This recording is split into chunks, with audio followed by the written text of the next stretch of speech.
find it so energizing today to see what other people are doing and to get the affirmation for some of the things that we're already doing. So I can say, great, we're on our track, but also to see a lot of new ideas, things I haven't thought about before, and how I might be able to apply it to what I'm doing.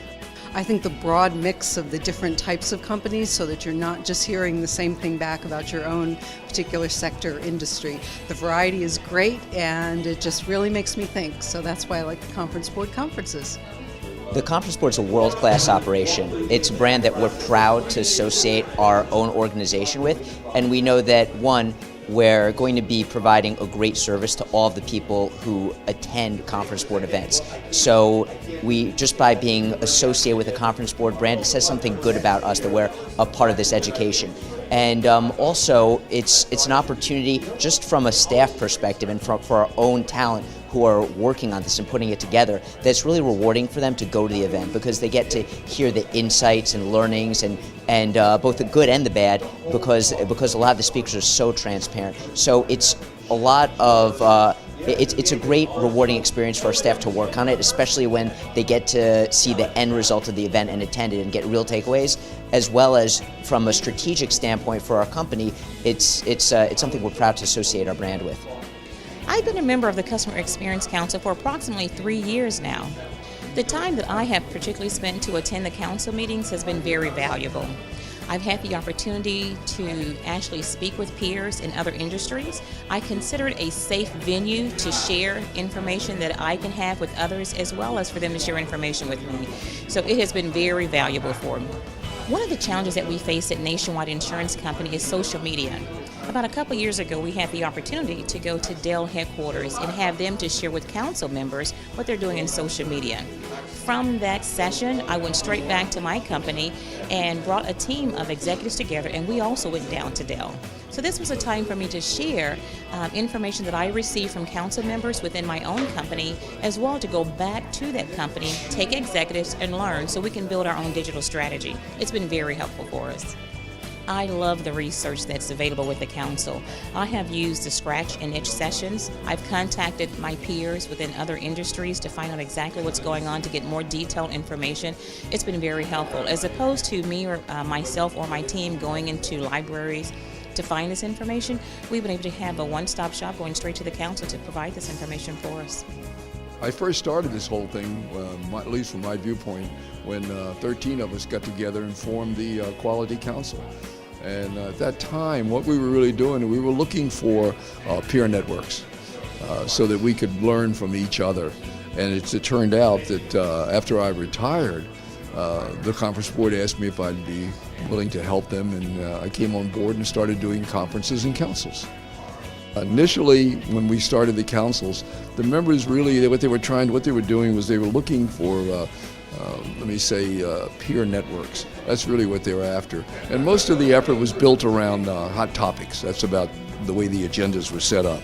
But today, the members they're really a lot more sophisticated, as you know.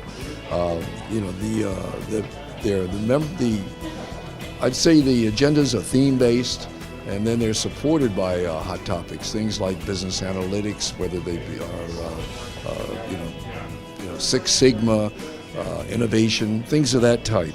So they also are looking for more linkages, as you know, back to their goals, their challenges, what their objectives are as corporations. We launched our executive coaching practice with primarily external coaches, and then the council really helped me determine when is it the right time and the right condition to introduce internal coaches as part of our coaching practice. And once that happened, then our organization really got excited and attracted to, we need more internal coaches. So now we've got full-time internal coaches inside of our practice, and we use them with external coaches to help us grow the coaching practice. I mean, honestly, I think I'm a part of a lot of groups like this, and I think for me, what's unique about the council, I mean, all the organizations that I'm a part of have best practice sharing, and you have relationships and networking with people that do the same thing that you do in other organizations. And that's a great benefit of the council as well. But what stands out for me about the council, and I'm in total seriousness, the people are just fantastic. And I think it's because it has something to do with coaching, and all the people that are involved are coaches. but it's such an intimate environment where people help one another, not because they're on the council and they have to, but because they really want to.